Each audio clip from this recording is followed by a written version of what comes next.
Dr. Michael Harrison rubbed his tired eyes and looked at the computer screen again. The numbers were still there. After 15 years of searching for signals from space, he had finally found something that did not belong to Earth. The Blackwood Observatory sat on a hill in rural Montana, far from city lights and radio noise. Michael worked the night shift alone, listening to the universe through giant radio dishes.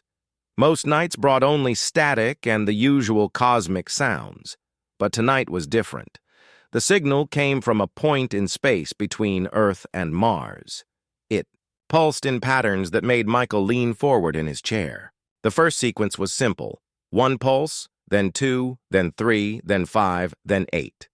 It was the Fibonacci sequence, a mathematical pattern that did not happen by accident in nature.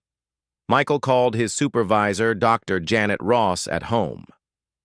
Her sleepy voice answered after 4 rings. "Janet, you need to get down here right now," Michael said, trying to keep his voice calm. "What time is it, Michael? This better be important."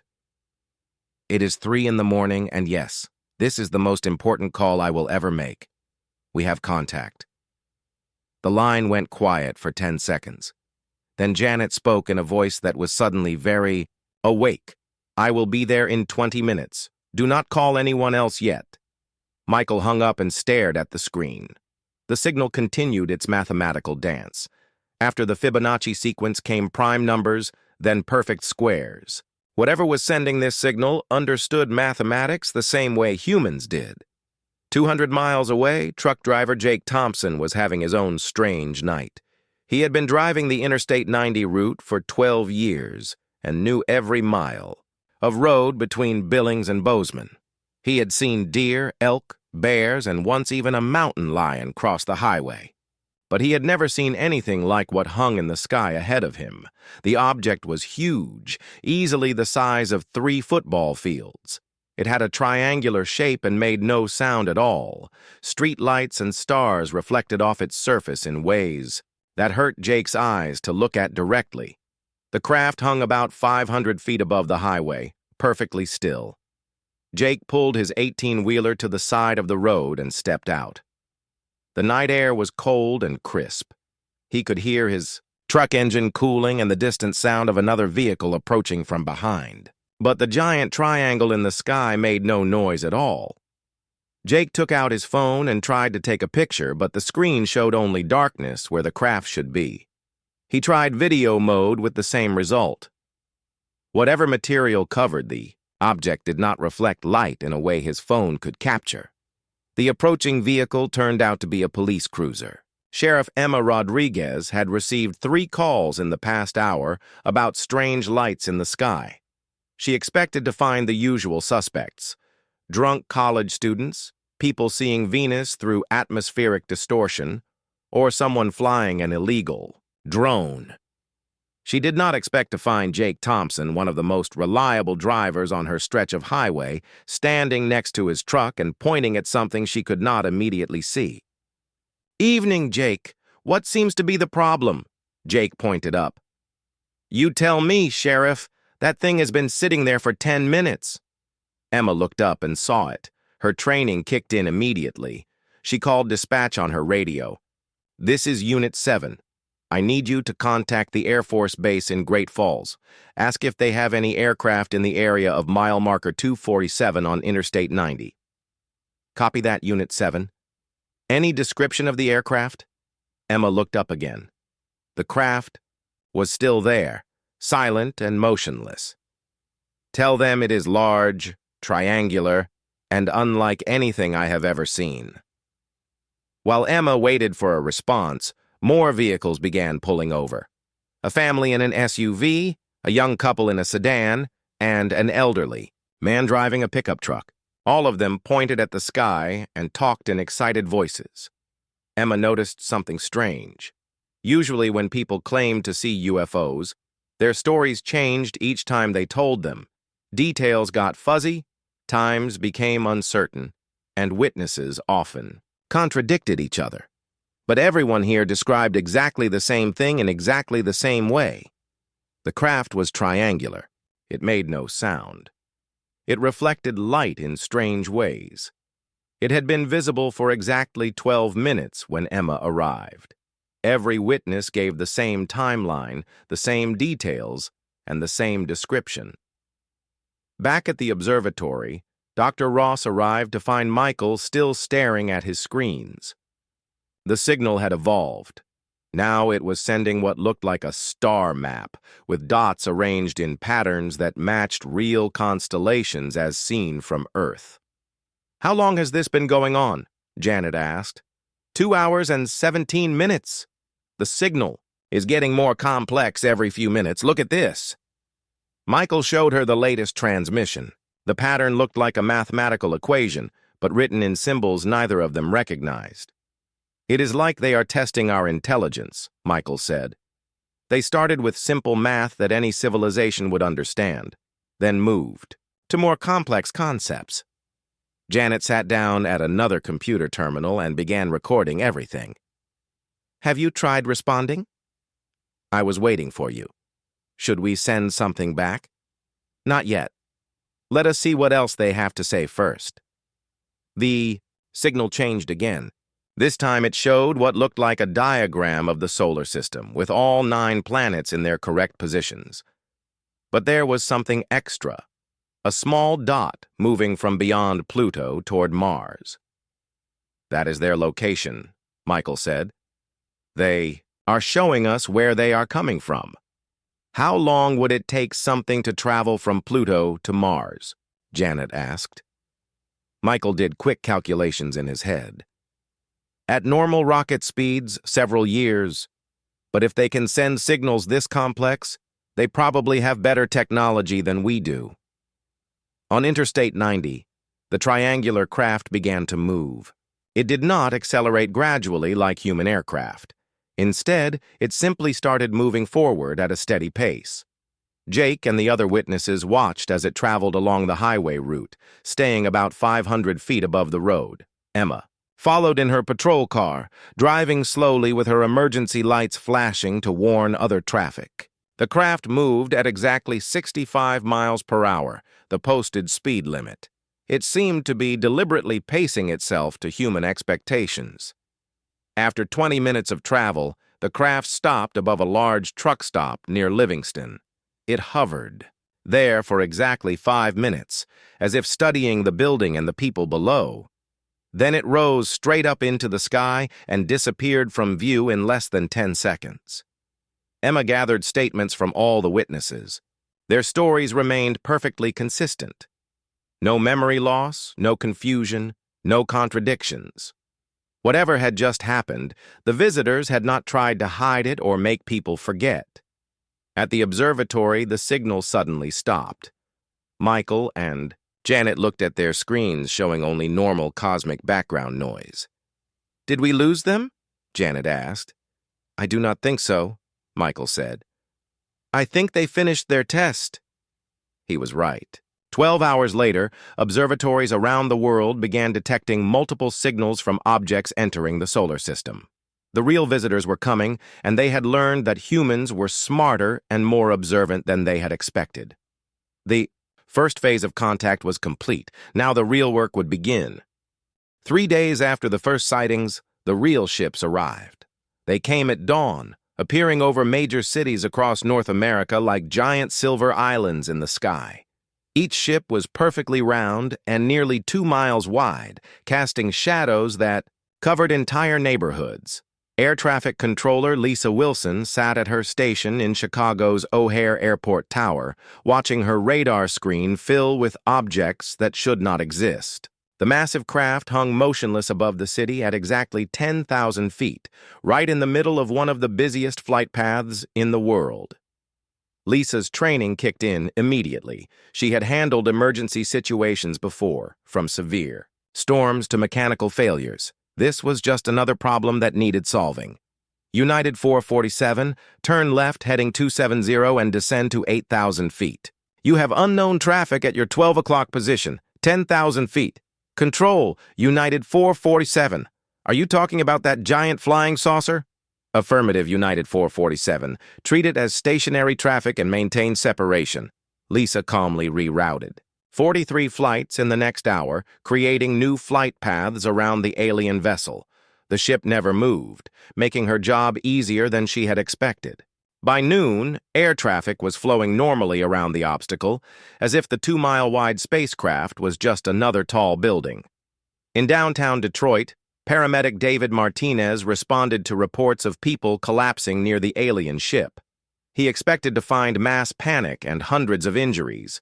Instead, he found a small crowd of curious onlookers and exactly 3 people who had fainted from excitement. David treated a teenage boy who had hyperventilated while trying to take selfies with the spacecraft in the background. An elderly woman had fainted when she realized her science fiction books were becoming reality. A middle-aged man had passed out from holding his breath too long while staring upward. "Pretty quiet for an alien invasion," David said to his partner Sarah Chen as they loaded the elderly woman into their ambulance. "Maybe they come in peace," Sarah replied, checking the woman's blood pressure. The woman opened her eyes and smiled. "I hope so, dear. I always wanted to meet someone from another planet." David had worked disaster scenes with hundreds of casualties. He had seen people panic over much smaller problems. The calm reaction of most people surprised him. Children played in parks, while parents watched the alien ship with the same casual interest they might show for a passing airplane. The aliens who called themselves the Keth had expected chaos. Their ships carried advanced technology designed to project calming thoughts into the minds of primitive species. The system had worked perfectly on 47 other worlds, preventing panic and making first contact smoother. But something was wrong with the humans. The calming signals seemed to have no effect at all. Construction worker Tony Williams operated his tower crane just 6 blocks from the Detroit ship. His job was to place steel beams on the 15th floor of a new office building. The alien craft loomed enormous in his view, but Tony kept working. The Keth broadcast stronger calming signals. Tony continued welding steel beams together, apparently, unaware that he was supposed to be afraid or amazed. When his supervisor asked if he wanted to take a break to look at the spaceship, Tony glanced up briefly and said, "Yeah, it is pretty big. Hand me that wrench." The Keth increased their broadcast power to maximum. Tony finished his shift, climbed down from the crane, and drove home to watch the news about the alien visitors while eating dinner. Restaurant manager Amy Foster worked the lunch shift at a diner 3 miles from the Chicago ship. Business was actually better than normal, as people came in to eat while discussing the aliens. Amy noticed something interesting while serving coffee and sandwiches. The alien ship never moved, but it rotated slowly in place. Amy timed the rotation with her watch during her break, exactly 96 minutes for one complete turn. She also noticed the ship maintained a perfect distance from all the buildings below it, never drifting even a few feet in any direction. Amy had studied mathematics in college before switching to restaurant management. The precision bothered her. Nothing natural was that exact. She started a notebook, recording the ship's position every hour and noting the exact timing of its rotation. By the end of her shift, Amy had discovered that the ship's movement followed mathematical patterns. It rotated at precisely 3.75 degrees per minute. The height never varied by more than 10 feet. The position over the city stayed locked to GPS coordinates that Amy looked up online. Amy called the local news station and spoke to reporter James Kelly. She explained her observations and offered to share her data. "You think the aliens are following some kind of mathematical system?" James asked. "Everything they do seems calculated," Amy replied, "like they are running a computer program instead of just flying around." James came to the diner that evening with a camera crew. Amy showed him her notebook full of measurements and timing data. The story aired on the 10 o'clock news with the title, "Local Woman Discovers Alien Mathematical Patterns." The broadcast reached Dr. Michael Harrison at the Blackwood Observatory. He had been trying to establish communication with the aliens for 3 days without success. Amy's data gave him a new idea. Michael began transmitting mathematical sequences toward the Chicago ship, timing his signals to match the ship's rotation pattern. Within an hour, he received a response.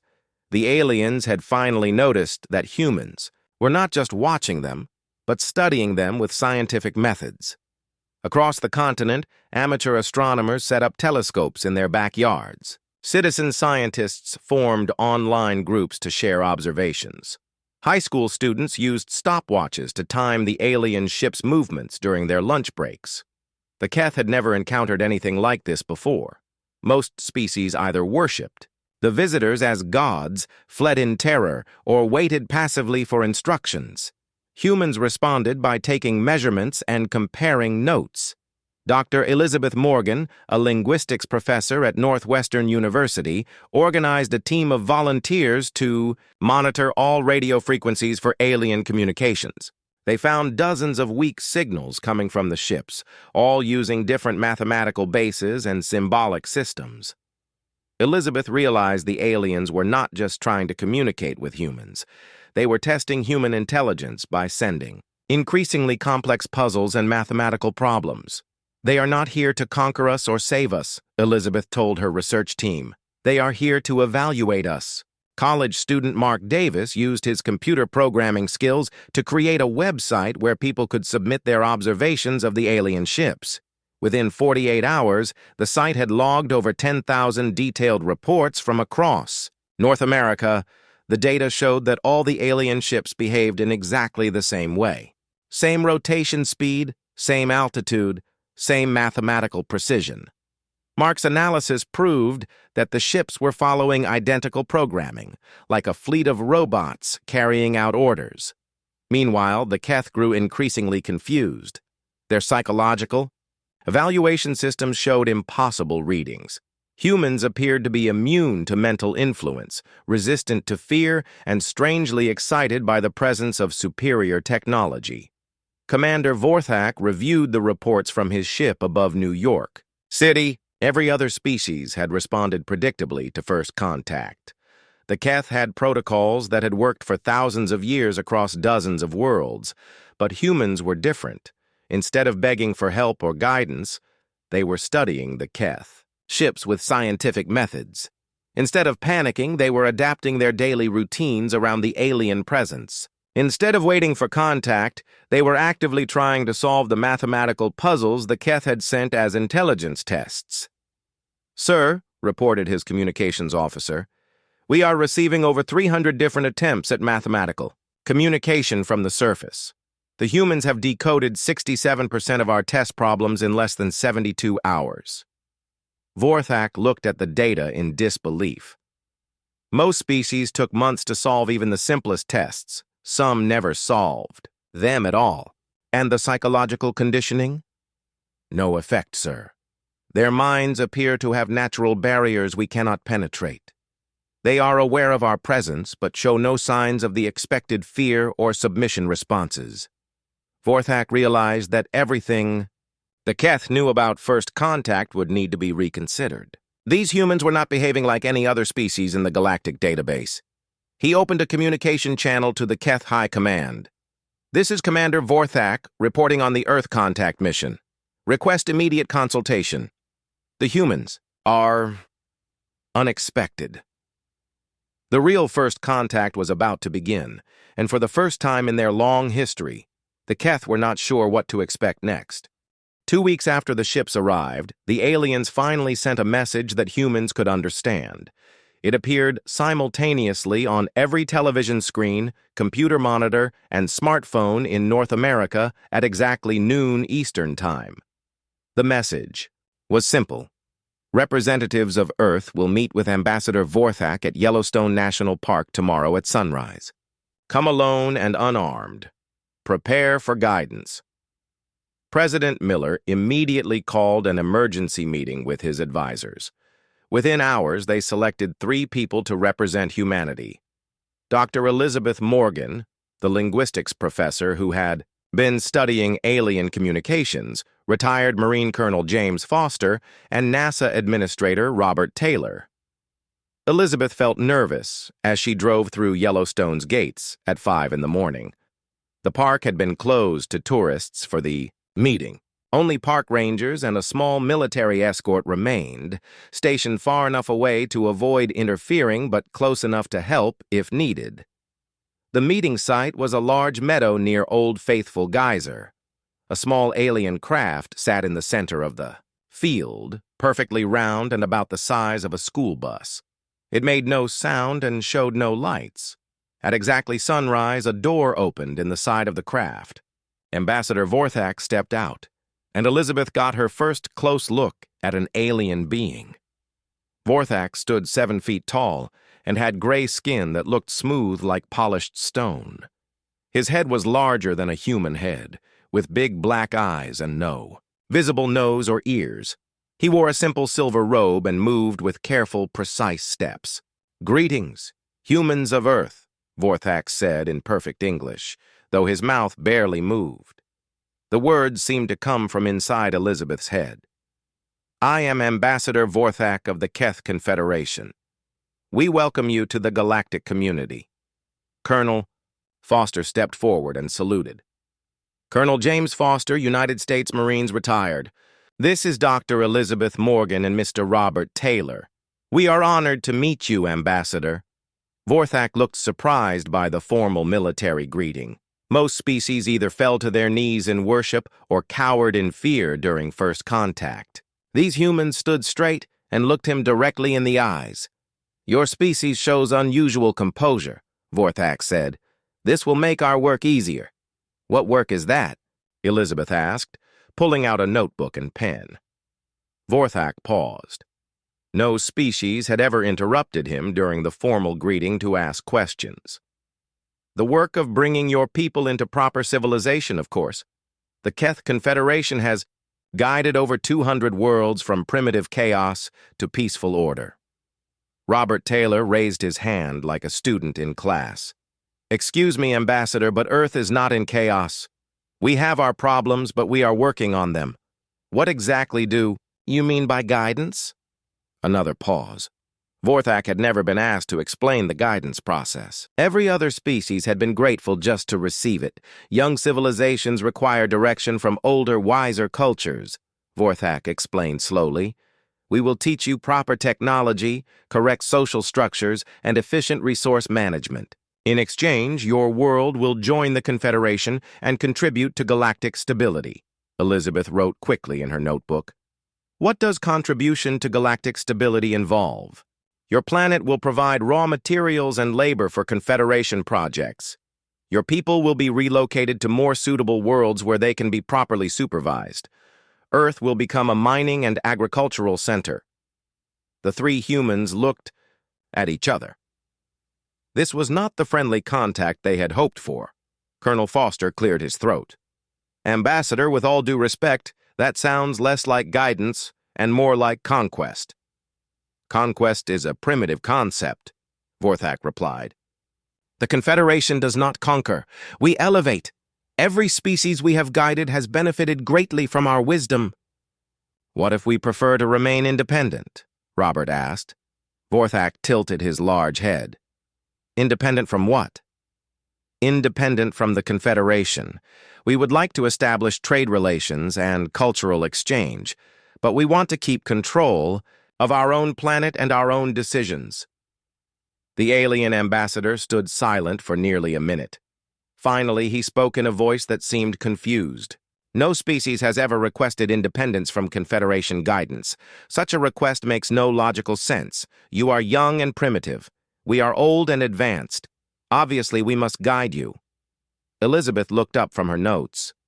"Ambassador, may I ask, how many species have refused your guidance?" "None. Refusal is impossible. All species recognize the wisdom of accepting proper direction." "But what if a species was already advanced enough to not need guidance?" Colonel Foster asked. "No such species exists below Confederation level," Vorthak answered automatically.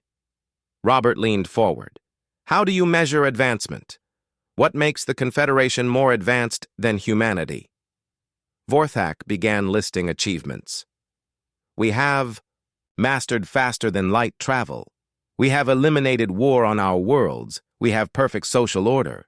We have colonized thousands of star systems. Elizabeth finished writing and looked up. Those are impressive achievements, Ambassador. How long did it take your species to develop faster than light travel? 47,000 years of careful progress. And how long to eliminate war? 32,000 years of proper social engineering. Elizabeth smiled. Ambassador, humans achieved powered flight 120 years ago. We went from the first airplane to landing on our moon in 66 years. We developed global communication networks in 50 years. We mapped our entire genome in 30 years. Vorthak said nothing. Robert continued the explanation. We did have a lot of wars, but we have not had a global war in 80 years. We created international organizations to solve disputes peacefully. We are working on climate change, poverty, and disease. We do all this without anyone forcing us to do it. Your progress is chaotic and inefficient, Vorthak said, but his voice sounded less certain than before. Colonel Foster stepped forward. Maybe our methods look chaotic to you, but they work for us. We prefer making our own mistakes and learning from them rather than following someone else's rules. You would refuse Confederation membership? Vorthak asked. We would prefer partnership, Elizabeth said. Trade knowledge and technology as equals, share scientific discoveries, learn from each other. But we want to keep making our own choices about how to run our world. Vorthak was quiet for a long time. Finally, he spoke. I must consult with the Confederation Council. This situation is unprecedented. Take all the time you need, Ambassador, Robert said. We are not going anywhere.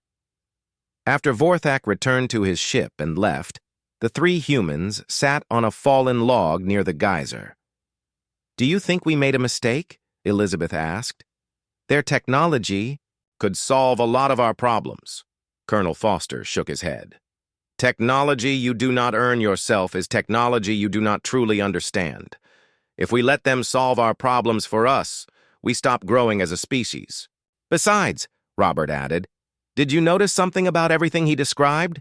Their perfect social order, their careful progress, their efficient methods? What about it? Elizabeth asked. It all sounds incredibly boring. No chaos means no creativity. No mistakes means no learning. No independence means no growth. Elizabeth smiled and closed her notebook. I think they need us more than we need them. The question is whether they are smart enough to realize it. High above in his command ship, Vorthak composed his report to the Confederation Council with growing confusion. For the first time in his long diplomatic career, a species had surprised him. Humans were not primitive. They were different. And different, Vorthak was beginning to realize, might be more valuable than primitive. The real negotiations were about to begin. While diplomats talked in Yellowstone, engineers and scientists across America were busy solving puzzles the aliens never intended them to see. 3 days after the first meeting, a small alien maintenance craft had a minor power failure over Denver and made an emergency landing in a shopping mall parking lot. The Keth crew fixed their ship within an hour and left, but not before engineer Sarah Mitchell arrived with her team from the nearby university. Sarah specialized in electrical systems and had brought her best students to examine the scorch marks left on the asphalt. Look at this pattern, Sarah said, kneeling next to the burn marks. The landing had left a perfect circle of melted pavement, with strange geometric designs etched into the surface. This is not random heat damage. This is overflow from some kind of controlled energy system. Electrical engineer Danny Walsh took photographs and measurements. The pattern suggests they are using magnetic field containment. See how the burns follow these curved lines? That is exactly what you would expect from a fusion reaction controlled by electromagnetic fields. Sarah smiled. Fusion power. We have been working on that for decades. Their version is just more refined than ours. Back at the university, Sarah's team analyzed the residual energy readings from the site. Physics student Mark Johnson ran the numbers through computer simulations and made an interesting discovery. Professor Mitchell, look at this. Their power output is impressive, but the efficiency rating is only about 15% better than our best experimental fusion reactors. They are not using magic. They are just using really good engineering. Sarah studied the data. You are right, Mark. This is advanced technology, but it follows the same physical laws we know. We could probably build something similar if we had their materials and manufacturing techniques. Meanwhile, at the Colorado Institute of Technology, physicist Dr. Rachel Green was conducting her own analysis. She had obtained permission to scan the alien ships with Earth's most powerful radio telescopes and particle detectors. The results are fascinating, Rachel told her research team. Their ships use a combination of technologies we have already theorized: gravity manipulation, controlled fusion, and what appears to be quantum computing for navigation. We understand the principles. We just lack the engineering experience to build it ourselves. Computer science professor Kevin Brooks pulled up holographic displays showing the alien ship scans. Look at their computer systems. They are using quantum processors, but the basic architecture is similar to our experimental quantum computers. They are maybe 20 years ahead of us in development, not centuries. 20 years is not that much, said graduate student Lisa Park. My grandfather went from using slide rules to carrying a smartphone in less time than that. The team's discoveries painted a picture that surprised everyone. The Keth were advanced, but not impossibly so. They had simply been developing technology for thousands of years longer than humans. But humans were catching up much faster than the aliens expected. Software developer Amy Chen had been monitoring alien communications since the ships arrived. Working from her apartment with equipment she had built herself, she discovered something the government scientists had missed. The aliens were fascinated by human internet activity. They spent hours each day downloading and analyzing human websites, social media posts, news articles, and entertainment content. Amy cracked their basic communication codes and discovered they were sending regular reports to their homeworlds about human culture. The reports showed confusion and amazement. Subject species creates fictional narratives for entertainment purposes, read one report. Purpose of these stories unclear.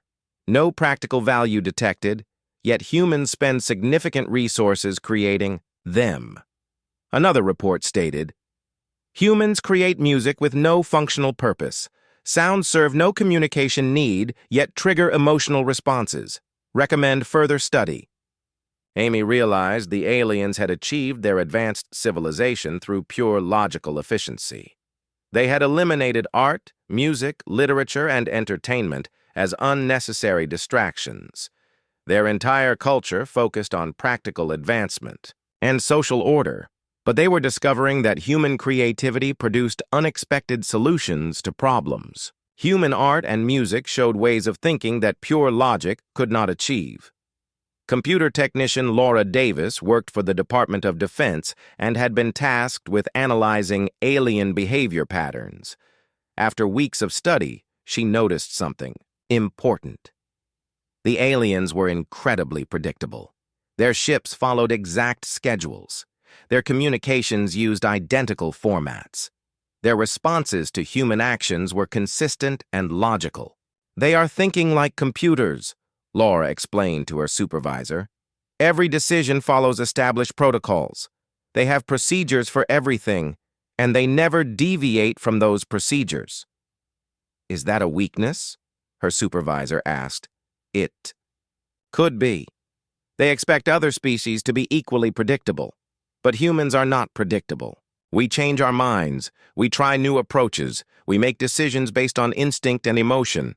They might not know how to handle that. Laura was right. In the alien command ships, Keth officers were struggling to understand human behavior patterns. Their computers could not predict what humans would do next because humans often did not know themselves what they would do next. Ambassador Vorthak received daily reports that confused him more each day.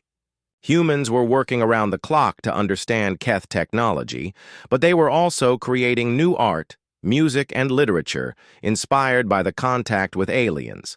Human scientists shared their discoveries freely with each other instead of keeping secrets. Human artists painted pictures of imaginary alien worlds. Human musicians composed songs about space travel and first contact. They treat our arrival as inspiration for creativity rather than a reason to focus solely on practical concerns. Vorthak reported to the Confederation Council. Their response is unlike anything in our database. Materials scientist Dr. Jennifer Adams had been studying samples of alien hull material obtained from the Denver landing site. Working with a team of chemists and metallurgists, she made a breakthrough discovery.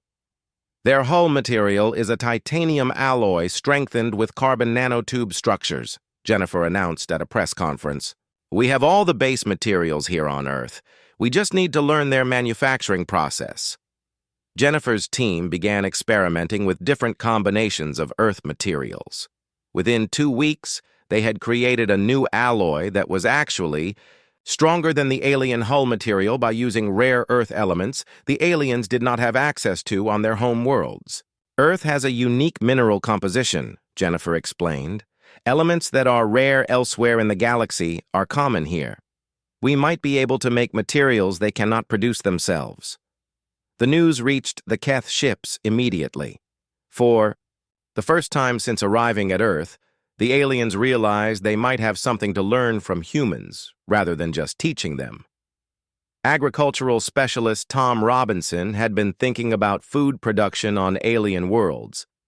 Earth fed over 8 billion people using farming techniques that combined ancient knowledge with modern technology. Tom calculated that Earth's agricultural methods could solve food shortages on several alien worlds mentioned in Keth communications. Human farmers had learned to grow crops in deserts, on mountainsides, and even in space stations. The Keth had achieved efficiency, but humans had achieved adaptability. We could teach them how to grow food on planets they consider unsuitable for agriculture, Tom told a gathering of scientists and diplomats. That might be worth more to them than all the raw materials they want to mine from Earth. As reports of human ingenuity reached the Confederation Council, the alien leadership faced an unprecedented situation. For the first time in their history, a primitive species was offering them valuable knowledge instead of simply accepting guidance. The question was no longer whether humans deserved Confederation membership. The question was whether the Confederation was ready for members who thought differently than they did. Ambassador Vorthak prepared for his next meeting with the human representatives, knowing that everything he had been taught about first contact was about to change. 6 weeks after first contact, the Keth Confederation Council arrived at Earth in a massive ship that dwarfed the smaller vessels already present. The council ship was 5 miles long and carried the most important leaders from 12 different alien species. Council leader Jarek had overseen the integration of 47 primitive worlds into the Confederation. He came to Earth expecting to find the usual pattern, a grateful species eager to accept guidance and advanced technology. Instead, he found reports that troubled him greatly. Humans had reverse-engineered Keth technology and made improvements. They had offered to teach the Confederation new techniques. Worst of all, they had politely declined membership in favor of an equal partnership. This situation requires immediate correction, Jarek announced to his council. Primitive species cannot be allowed to believe they are equal to advanced civilizations. It disrupts the natural order. The Confederation had a standard procedure for dealing with stubborn species. They called it resilience testing. The process involved creating artificial disasters to demonstrate how much the species needed Confederation protection. Dr. Brian Clark worked for the National Weather Service and had been tracking unusual storm patterns for the past week. 3 hurricanes had formed simultaneously in the Atlantic Ocean, all moving toward the east coast of North America with unprecedented speed and strength. This is not natural, Brian told his supervisor. Hurricanes do not form this quickly or follow these paths. Someone is controlling them. Brian's computer models showed that the storms were being guided by energy beams from the alien ships. The beams were subtle and used frequencies that barely registered on Earth's detection equipment, but they were definitely artificial. They are testing us, Brian realized. They want to see how we handle disasters. Emergency Coordinator Michelle. Roberts received the hurricane warnings and immediately began organizing the largest evacuation in American history. Working with state and federal agencies, she coordinated the movement of 15 million people away from coastal areas. But Michelle noticed something strange about the international response. Countries that had no ships or aircraft in the area were offering help. Canada sent rescue teams, Mexico provided shelter facilities, even countries that normally competed with America were sending aid without being asked. It is like the whole world has decided to work together, Michelle told her staff. I have never seen cooperation like this.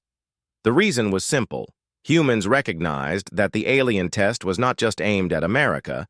If the Confederation was testing humanity's resilience, then all of humanity needed to pass the test together. Fighter. Pilot Captain Steve Wilson received orders to lead a squadron of F-22 jets on a reconnaissance mission near the alien ships. His mission was to observe and record, not to engage. But when small alien drones began emerging from the ships and flying aggressive patterns near civilian aircraft, Steve had to make quick decisions. Control. This is Falcon Leader.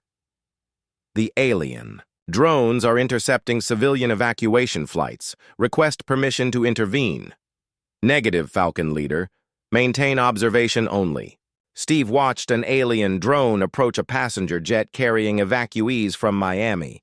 The drone was clearly testing the aircraft's reactions, flying close enough to create dangerous turbulence. Steve made a command decision. Falcon Squadron, form EA. Up on me. We are going to escort those civilian flights to safety. Steve led his fighters in a complex formation that placed them between the alien drones and the passenger aircraft. When the drones tried to approach the civilian planes, they found American jets blocking their path. The alien drones were faster and more maneuverable than human aircraft, but Steve's pilots used tactics the aliens had never encountered. They flew unpredictable patterns, used the Earth's terrain to their advantage, and coordinated their movements in ways that confused the alien pilots. These humans do not follow logical flight patterns, reported the alien drone commander. Their tactics appear random, but achieve effective results. Steve's squadron successfully protected 12 civilian flights without firing a single shot. The alien drones eventually withdrew, apparently satisfied with their data collection. Meanwhile, the 3 hurricanes made landfall along the East Coast. Emergency teams were ready. Evacuation centers were fully stocked. Rescue equipment was positioned at strategic locations. Hurricane researcher Dr. Jennifer Adams was stationed in a fortified observation post in North Carolina, directly in the path of the strongest storm. She had volunteered to remain behind and collect data on the artificially enhanced hurricane.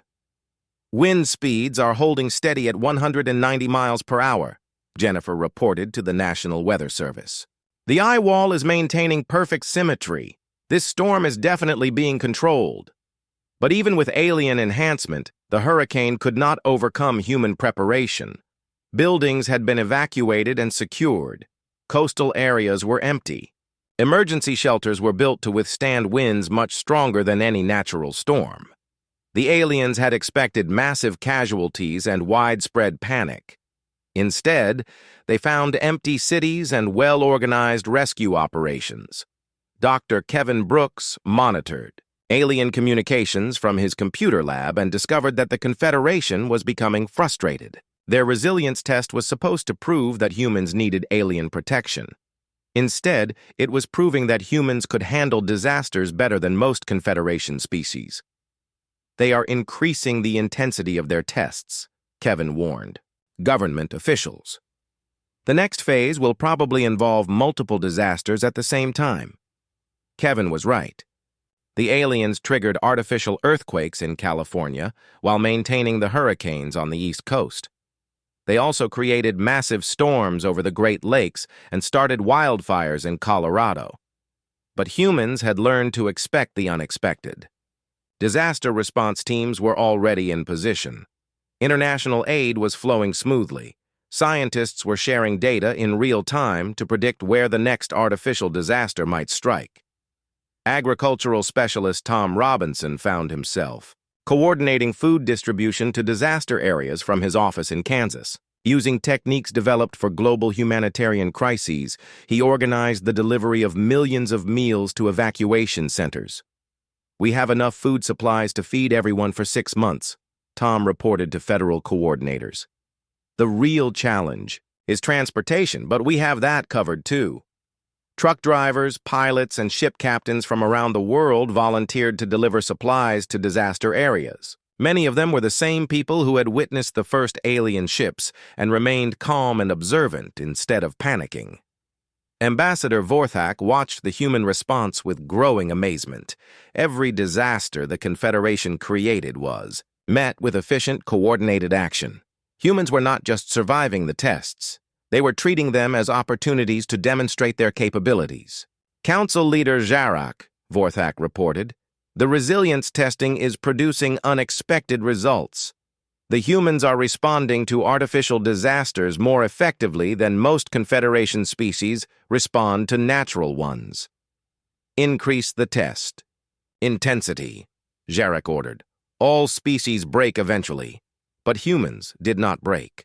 When the aliens created a simulated asteroid threat, human space agencies worked together to demonstrate they could deflect the object using existing technology. When the aliens disrupted global communication networks, humans switched to backup systems and maintained coordination. Computer technician Laura Davis discovered that humans had developed redundant systems for almost everything important. Unlike Confederation species that relied on centralized, efficient systems, humans had built overlapping, sometimes wasteful backup plans that proved incredibly resilient under stress. "We prepare for disasters by assuming that our first plan will fail," Laura explained to confused alien observers. "So we always have second and third plans ready. It looks inefficient, but it works when everything goes wrong at once." After 2 weeks of intensive testing, Council Leader Jarak finally admitted what his subordinates had been trying to tell him. Humans were not primitive. They were different, and their differences made them remarkably capable of handling crises. End. "The resilience testing," Jarak ordered. "We have learned what we came to learn." "What have we learned, Council Leader?" asked Ambassador Vorthak. "We have learned that these humans might be the most resilient species we have ever encountered, and we have learned that resilience might be more valuable than efficiency." The disasters stopped as suddenly as they had begun. The hurricanes dissipated, the earthquakes ceased, and the wildfires were contained by sudden rainfall. Humans around the world emerged from shelters and evacuation centers, looked up at the alien ships, and went back to work cleaning up and rebuilding. Many of them were already discussing how to better prepare for the next test. The Confederation Council prepared for a meeting that would change their fundamental approach to dealing with younger species. For the first time in their history, they were about to ask a primitive species to teach them something. The real negotiations were finally ready to begin. 3 months after first contact, construction began on humanity's first orbital space station, designed for alien cooperation. The station, named Unity, was built using a combination of human engineering and Keth material science, positioned exactly halfway between Earth and the alien command ship. Dr. Elizabeth Morgan floated through the main conference room of Unity Station, still getting used to zero gravity. Across from her sat Ambassador Vorthak and Council Leader Jarak, both looking far more comfortable in the weightless environment. "The Confederation Council has reached a decision regarding Earth's status," Jarak announced. "For the first time in our history, we are offering associate membership rather than full integration." Elizabeth smiled and made notes in her floating tablet. "What does associate membership involve?" "Equal partnership in specific areas of mutual benefit," Vorthak explained. "Technology exchange, scientific cooperation, and cultural sharing. But Earth retains complete autonomy over its internal affairs." "That sounds very reasonable," Elizabeth replied. "What changed your minds?" Jarak paused before answering. "You did. Your species has demonstrated capabilities we did not expect to find in a pre-spaceflight civilization. More importantly, you have shown us approaches to problem-solving that we had not considered. Captain Lisa Thompson had been selected to command the first joint human-alien exploration vessel. The ship was 3 times larger than any spacecraft humans had ever built, powered by Keth fusion technology, but equipped with human-designed life support systems and navigation computers. Lisa walked through the ship's bridge with her mixed crew of 12 humans and 8 aliens. The combination was working better than anyone had expected. "Lieutenant Johnson, what is our status?" Lisa asked her human navigation officer. "All systems green, Captain. The Keth engineers say our backup navigation system is unnecessary, but I feel better having it." "Good thinking. Commander Thek, how are your people adapting to our procedures?" The alien commander, a tall being with blue-gray skin, tilted his head in what Lisa had learned was their equivalent of a smile. "Your redundant systems initially seemed wasteful, Captain Thompson, but after observing your emergency drills, we understand their value. We are incorporating similar backup procedures into our own protocols." Lisa nodded. "That is what partnership means. We learn from each other." Back on Earth, engineer Paul Anderson worked in a joint research facility where human and alien scientists collaborated on new technologies. The results were remarkable. Human creativity combined with alien precision was producing innovations neither species could achieve alone. "Look at this," Paul said to his alien colleague, a Keth scientist named Vorak. "We took your gravity manipulation technology and combined it with our materials engineering. The result is artificial gravity that uses 90% less power than your original design." Vorak examined the data with interest. "How did you achieve this efficiency improvement?" "We use carbon fiber structures instead of your metal frameworks. Carbon fiber is lighter and stronger, so it requires less energy to manipulate gravitationally." "Remarkable. Your species excels at finding unconventional applications for known principles." Paul grinned. "That is what humans do best. We take existing ideas and find new ways to use them." The partnership was benefiting both species in unexpected ways. Anthropologist Dr. Karen White had been studying Keth culture and discovered that their focus on efficiency had eliminated many concepts humans took for granted. "They do not have music," Karen explained to her research team. "They eliminated it thousands of years ago as a waste of resources. But when we introduced them to human music, they became fascinated by its mathematical patterns and emotional effects." "Are they learning to appreciate art?" asked her assistant. "More than that, they are learning to create it. Some of the Keth scientists have started composing what they call logic symphonies, mathematical compositions that sound beautiful while also solving complex equations." Meanwhile, humans were learning valuable lessons from alien efficiency. Dr. Jennifer Adams had been working with Keth engineers to improve Earth's manufacturing processes. "They showed us how to eliminate waste in our production systems," Jennifer reported to an industrial conference. "Their methods could reduce manufacturing costs by 40% while improving quality." "Are we adopting their social efficiency methods too?" asked a concerned audience member. "Absolutely not," Jennifer replied firmly. "We are taking their engineering efficiency and applying it to our problems without changing our social structures. We want better machines, not better controlled people." The distinction was important to both species.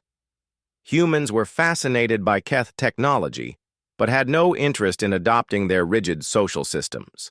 The aliens were amazed by human creativity, but recognized that chaos and unpredictability were essential sources of human innovation. Ambassador Vorthak had been spending time on Earth, studying human culture firsthand. His reports to the Confederation Council were changing how the alien government viewed younger species. Humans solve problems by encouraging individual initiative and accepting failure as part of learning, Vorthak wrote. This approach produces more innovative solutions than our systematic methods, though it also produces more waste and inefficiency. The key insight is that creativity and efficiency serve different purposes. Humans prioritize adaptability and growth over stability and order. Both approaches have value depending on circumstances. The Confederation began implementing new policies based on human examples. Instead of requiring all member species to adopt identical social systems, they started encouraging diversity and allowing different worlds to develop their own approaches to common problems. Dr. Michael Harrison, the astronomer who had first detected alien signals, now worked at an international facility where human and alien scientists monitored the galaxy for signs of other developing civilizations. "We are receiving signals from a system 47 light-years away," Michael reported to the Joint Human-Alien Research Council. "The mathematical patterns suggest a species that has just achieved radio technology." Council leader Jarek reviewed the data. "According to traditional protocols, we would send guidance ships to begin the integration process." "What if we tried the human approach instead?" suggested Dr. Elizabeth Morgan. "Send a small observation team first. Learn about their culture and capabilities before making contact. Let them demonstrate what they can do on their own." "That would be highly irregular," Jarek replied. But after a long pause, he continued. "However, the human approach has produced better results than our traditional methods. Perhaps it is time to try irregular procedures." The first joint human-alien first contact mission launched 6 months later. The ship carried equal numbers of human and alien crew members, with instructions to observe and learn before making any contact with the new species. Captain Steve Wilson, the fighter pilot who had protected civilian aircraft during the alien tests, now commanded a squadron of hybrid human-alien scouts. Their job was to explore star systems and identify potentially interesting civilizations. "The galaxy is much more diverse than we realized," Steve reported from his latest mission. "Every species develops differently. Some focus on technology, others on art, others on philosophy.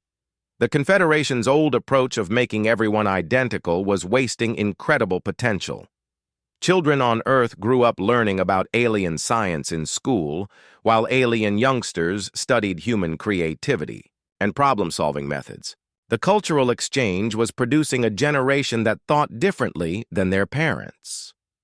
10-year-old Sarah Chen asked her teacher, "Why did the aliens think their way was the only right way?"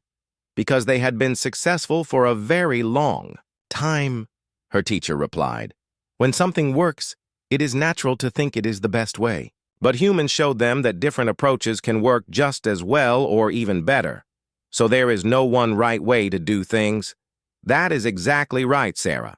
That is the most important thing humans taught the aliens, and the most important thing the aliens taught us. Diversity makes everyone stronger." Ambassador Vorthak prepared his final report on the Earth contact mission. It would become required reading for all Confederation diplomatic personnel. "First contact with humans has fundamentally changed our understanding of civilization development," Vorthak wrote. "We have learned that diversity of approach is more valuable than uniformity of method. Humans have shown us that creativity and chaos can produce results equal to or superior to order and efficiency. More importantly, they have demonstrated that partnership between different types of civilizations benefits everyone involved.